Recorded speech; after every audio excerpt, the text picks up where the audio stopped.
Hello everyone, this is Preeti.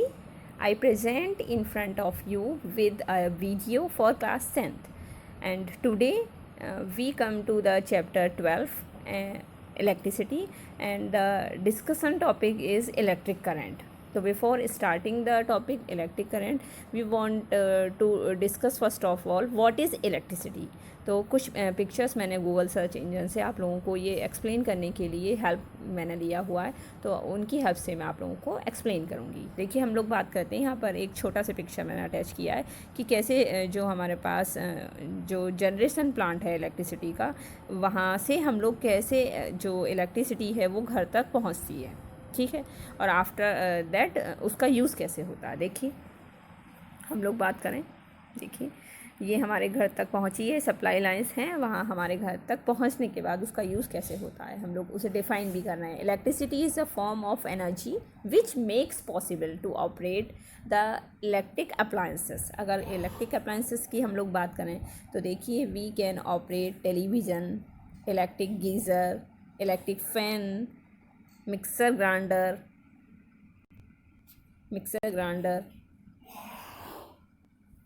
And refrigerator. और यहाँ हम अगर ऑफिसेस की बात करें तो computers and fax machine, printers etcetera. तब हम लोग बोल रहे हैं कि ये एक एनर्जी का ऐसा फॉर्म है जो कि इलेक्ट्रिकल अप्लायंसेस को रन कराने के लिए यूज़ होता है, ओके। एंड अगर मैं बात करूँ चैप्टर के डिस्कशन का, तो चैप्टर में जब हम लोग आगे बढ़ेंगे तो हम लोग चैप्टर में बहुत सारी डिटेल्स इलेक्ट्रिसिटी से रिलेटेड पढ़ने वाले हैं। तो सबसे पहले मैं आप लोगों को टू द ग्राउंड पॉइंट पर आती हूँ कि जो इलेक्ट्रिक करंट है ना, उसको हम लोग समझने से पहले ये जानते हैं कि 9th क्लास में आप लोगों ने एटॉमिक स्ट्रक्चर्स पढ़े होंगे बेटा। एटॉमिक स्ट्रक्चर में हम डिफरेंट एलिमेंट्स के एटम्स को लेते हैं और वहाँ हम लोग बताते हैं कि एटम के अंदर जो एलिमेंट्री पार्टिकल है वो किस वे में यहाँ पर सेटल डाउन हुए हैं। देखिए, कार्बन एटम की बात मैंने की हुई है यहाँ पर। देखिए आप लोग, कार्बन एटम है हमारे पास, जिसके पास 6 इलेक्ट्रॉन हैं, 6 प्रोटॉन हैं एंड 6 न्यूट्रॉन हैं। इलेक्ट्रॉन के साथ नेगेटिव चार्ज है, प्रोटॉन्स के साथ पॉजिटिव चार्ज है एंड न्यूट्रॉन न्यूट्रल है। It means it has no charge. जब ये जो इलेक्ट्रिक चार्ज है, इलेक्ट्रिक चार्ज को हम लोग एक्सप्लेन करते हैं, electric charge is the property of matter that cause it to experience a force in electromagnetic field. Electric charge एक ऐसी प्रॉपर्टी है मैटर की कि मैटर को जब हम इलेक्ट्रोमैग्नेटिक फील्ड में ले जाते हैं तो ये जो मैटर है वो एक फोर्स को एक्सपीरियंस करता है just because of electric charge only, ठीक है। अब ये चार्ज मैंने बताया कि ये चार्ज यहाँ पर 2 टाइप में हम लोग देख रहे हैं, या तो ये पॉजिटिव हो सकता है या फिर नेगेटिव हो सकता है। अगर पॉजिटिव की बात करूँ और ये हम लोग देखें ये चार्जेस जब एक दूसरे के सराउंडिंग रीजन में आते हैं, what is the behaviour of that. तो बिहेवियर क्या होता है कि सेम चार्जेस जब आएंगे एक दूसरे के रीजन में, they always repel each other. अगर मैं पॉजिटिव चार्ज की बात करूँ या फिर नेगेटिव चार्ज की बात करूँ, एक दूसरे के नियर अबाउट रीजन में आएंगे तो they feel the repulsive force. And on the other hand, अगर अपोजिट चार्जेस एक दूसरे के नियर अबाउट रीजन में आएंगे, they feel the attractive force, या फिर मैं कहूँ unlike charges attract each other, okay. तो ये बात इलेक्ट्रिक चार्ज की थी। और इलेक्ट्रिक चार्ज का यूनिट कूलॉम्ब होता है, कूलॉम्ब, ठीक है। तो यहाँ हम लोग क्या बोलते हैं, जब भी इलेक्ट्रिक करंट की बात बोलते हैं तो हम लोग बोलते हैं flow of free electrons, specially conductors के लिए, या हम लोग बोलें फ्लो ऑफ चार्जेस। तो ये हाँ, हम लोग सबसे पहले ये समझ लिया कि पर्टिकुलर किसी भी मटेरियल से चार्जेस का मतलब क्या है, कि वो जो फ्लो कर रहा है जिसकी वजह से ये इलेक्ट्रिक करंट जैसा हमारे पास फिजिकल वेरिएबल यहाँ पर डेवलप हुआ है, ये किसकी वजह से, इलेक्ट्रिक चार्ज की वजह से, ठीक है। नेक्स्ट मैं आप लोगों को एक और पिक्चर में रिप्रेजेंट कर रही हूँ। बहुत ही सिंपल सर्किट है, आप लोग देखते भी हों उसे। देखिए, इतना सिंपल सर्किट है जिसमें हम लोगों ने एक यहाँ पर सेल लिया हुआ है, सेल को मैंने इलेक्ट्रिक बल्ब से कनेक्ट किया हुआ है। और इलेक्ट्रिक बल्ब से कनेक्ट करने के लिए हम लोगों ने यहाँ कनेक्टिंग लीड और कनेक्टिंग वायर लिए हुए हैं, आप देख सकते हैं। देखिए, दोनों सर्किट में कनेक्टिंग लीड और कनेक्टिंग वायर के अंदर ये आप लोगों को एक पिक्चर दिखाया गया है जिसमें एटम्स ऐसे सेटल डाउन हैं। अभी इन एटम्स से जो इलेक्ट्रॉन है, स्पेशली कंडक्टर के लिए फ्री इलेक्ट्रॉन्स क्या होते हैं, मूव करते हैं, ठीक है। मूव करते हैं, तो जब बहुत सारा इलेक्ट्रॉन एक साथ मूव करता है तब हम लोग बोलते हैं कि ये क्या है, फ्लो ऑफ चार्जेस, ठीक है। Per unit interval of time is defined as electric current. ठीक है, per unit interval of time मतलब मैं ये बताना चाह रही हूँ कि जो चार्ज फ्लो कर रहा है वो किस रेट से फ्लो कर रहा है, उसी को बोला गया है दिस इज़ इलेक्ट्रिक करंट। तो मेनली फोकस किस पर है, चार्ज पर है, कि चार्ज कितनी मतलब स्पीड से वो रन अप कर रहा है, उसका रेट कितना है, रेट जो भी है उसको हम लोग ऐसा इलेक्ट्रिक करंट डिफाइन करते हैं। ठीक, तो मेरा सिर्फ यहीं तक समाप्त था कि ओके तो मैं यहाँ बात कर रही हूँ अपना टॉपिक हम लोग स्टार्ट कर रहे हैं electric current. It is represented by the amount of charges and charge flowing through a particular area of a conductor in unit time. यानी कि इलेक्ट्रिक करंट को हम लोग रिप्रेजेंट कर रहे हैं कि what amount of the charge flow through the particular area in time. Okay, and on the other hand we can say the electric current is the rate of the flow of electric charges।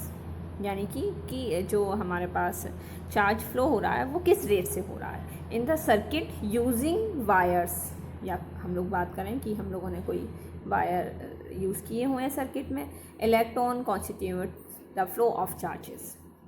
यहाँ भी हम लोगों ने ये बात किया है कि जो अमाउंट ऑफ द चार्जेस है वो किस रेट से सर्किट में फ्लो करेगा, that is defined as electric current. Next हम लोग अगर कैलकुलेट करने की बात करें तो how to calculate the magnitude of electric current, then we can easily say that the magnitude of electric current in a conductor is the amount of electric charge passing through a given point of a conductor in 1 second. यानी कि हम लोगों को ये जानना है कि कितना अमाउंट का चार्ज कंडक्टर के किसी पॉइंट से पास हो चुका है 1 सेकेंड में, 1 सेकेंड के अंदर। ठीक, अब अगर मैंने ये कंसीडर किया कि यहाँ पर हम लोगों ने क्यू कूलम चार्ज लिया, क्यू कूलम चार्ज हम लोगों ने कंसीडर किया that flows through a conductor in time T. अब 1 सेकेंड नहीं है, टी टाइम सेकेंड में फ्लो किया उसने। Then the magnitude of I stand for the electric current. I is the letter which is used for electric current to represent the electric current. Flowing through is given as current I is equal to Q over T, where I is used to represent the electric current and Q charge को represent करेगा and time T हम लोगों ने time को represent करने के लिए यहाँ पर लिया हुआ है। ये मैथमेटिकल एक्सप्रेशन हम लोगों को मिल गया I is equal to q over t. Okay, अब यहाँ पर हम लोगों को मैथमेटिकल एक्सप्रेशन मिल गया है to calculate the current. Next हम लोग बात करेंगे कि इस करंट का यूनिट क्या है। जब हम लोग इसको कैलकुलेट करेंगे तो हम लोग इसका स्केल क्या लेंगे। स्केलिंग में हम लोग देखते हैं कि जैसे हम लोगों ने लेंथ को मेज़र किया तो हम मीटर दे देते हैं, टाइम को मेज़र किया तो सेकेंड्स दे देते हैं, टेम्परेचर मेज़र किया तो डिग्री सेल्सियस दे देते हैं। तो सिमिलर वे में जब करंट को मेज़र करेंगे तो हम लोगों को एक यूनिट देना पड़ेगा। ऐसा unit of electric current is ampere. ठीक है, और एम्पियर को जब हम लोग शॉर्ट में हम लोग लिखेंगे, न्यूमेरिकल्स में हम लोग लिखते हैं, आंसर देते वक्त लिखते हैं तो हम इसे कैपिटल ए से रिप्रेजेंट कर देते हैं वहाँ।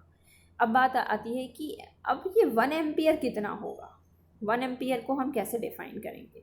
इसको डिफ़ाइन करने के लिए हम लोग क्या करेंगे, जो मैथमेटिकल एक्सप्रेशन अभी हम लोगों ने देखा था उस पर जाएंगे और वहाँ हम देख रहे हैं I is equal to q over t. If we consider q is equal to 1 coulomb, मतलब हम लोगों ने 1 कूलम का चार्ज लिया और उसे 1 सेकेंड तक कंडक्टर के किसी पॉइंट से फ्लो होने दिया, तब हम कहेंगे कि उस पॉइंट से फ्लो होने वाला जो इलेक्ट्रिक करंट है वो क्या है, 1 coulomb per second. 1 coulomb per second ही क्या होगा, 1 एम्पियर डिफाइन किया जाएगा। ठीक है, यहाँ मैंने लिखा भी है, देखिए आप लोग,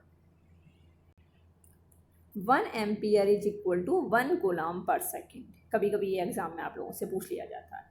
When 1 coulomb of charge flows through any cross section of conductor in 1 second, then the electric current flowing through it said to be 1 ampere। इसमें बताया गया कि अगर कंडक्टर के किसी भी क्रॉस सेक्शन एरिया से 1 कूलम का चार्ज 1 सेकेंड तक फ्लो होता है, तब हम ये कहेंगे कि पर्टिकुलर उस पॉइंट से पास होने वाला करंट कितना है, 1 एम्पियर है। ये 1 एम्पियर की डेफिनेशन है, ये एग्जाम में आपसे पूछा जाता है।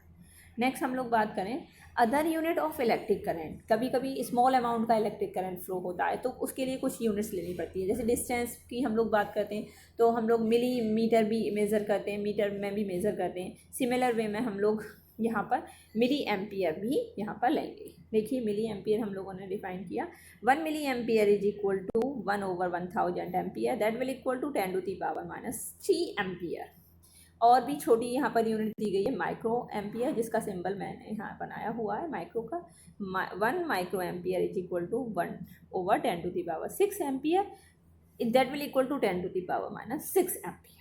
ओके, ये बहुत छोटा छोटा यूनिट्स हैं जो कि बहुत स्मॉल सर्किट जो है वहाँ पर स्मॉल अमाउंट का करंट फ्लो होता है, उसको मेजरमेंट के लिए हम लोगों ने ये स्केल यहाँ पर कंसीडर किया हुआ है।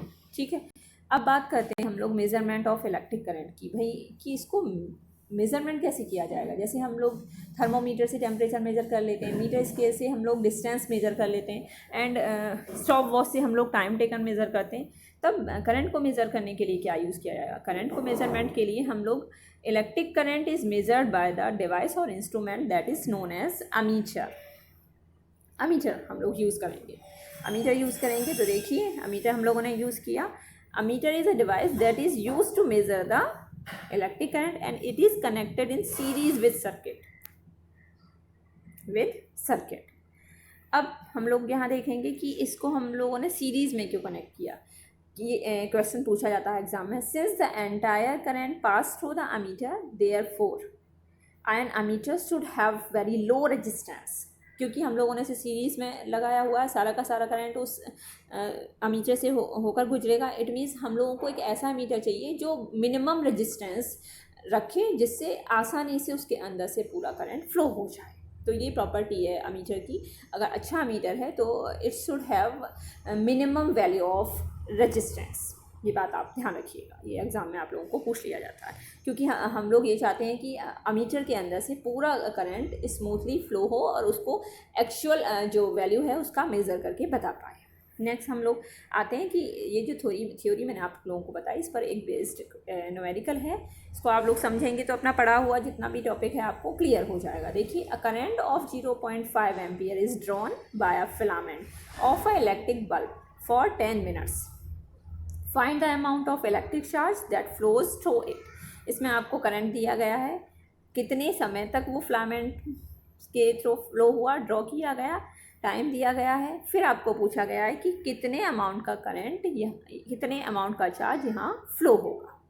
तो सबसे पहले जैसे कि मैंने आप लोगों को यहाँ फॉर्मूला बताया था, I इज इक्वल टू हमारे पास क्या होता है, Q/T।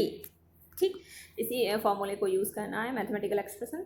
बट उससे पहले हम लोग गिवन वैल्यूज़ को कलेक्ट कर लेंगे। जैसे I 0.5 एम्पियर ये दिया गया है, 10 मिनट्स को हम लोग सेकंड में कन्वर्ट करेंगे, क्योंकि जब भी हम लोग यहाँ पर न्यूमेरिकल पढ़ रहे होते हैं तो टाइम का जो यूनिट है वो सेकंड लिया जाता है। हम लोग सेकंड में कन्वर्ट करेंगे। 1 मिनट है 60 सेकेंड एंड 10 मिनट्स है 600 सेकेंड्स। ओके, नेक्स्ट अब हम लोग अपने फॉर्मूले को यूज़ करेंगे, I is equal to Q/T। और इसको हम लोग सिंपल मैथमेटिक्स से हम लोग लेके आए, Q is equal to I into T। I and T का वैल्यू सब्स्टिट्यूट कर देंगे। आपको ये इन्फॉर्मेशन दिया गया है आपके न्यूमेरिकल में, 0.5 into 600। After multiplication we get 300 coulomb. और यही आंसर आपको निकालना था। आपसे ये पूछा गया था what amount of charge is, that is 300, that's it. बिल्कुल ऐसे ही हूबहू ये प्रॉब्लम मैंने आपको यहाँ दी हुई है। आप इस को अपने नोटबुक पर प्रैक्टिस कीजिएगा ताकि आप लोगों को ये जो जितना मैंने आप लोगों को आज एक्सप्लेन किया है वो क्लियर हो जाए। और साथ में मैंने कुछ असाइनमेंट भी अटैच किया हुआ है। तो आज के लिए सिर्फ इतना ही। At last, I will say that you can make the topic understand by the solving assignment. The link has been mentioned in the description box. If you have any statement, you please drop them in the comment box. I hope that you all stay and safe at your homes. Thank you so much.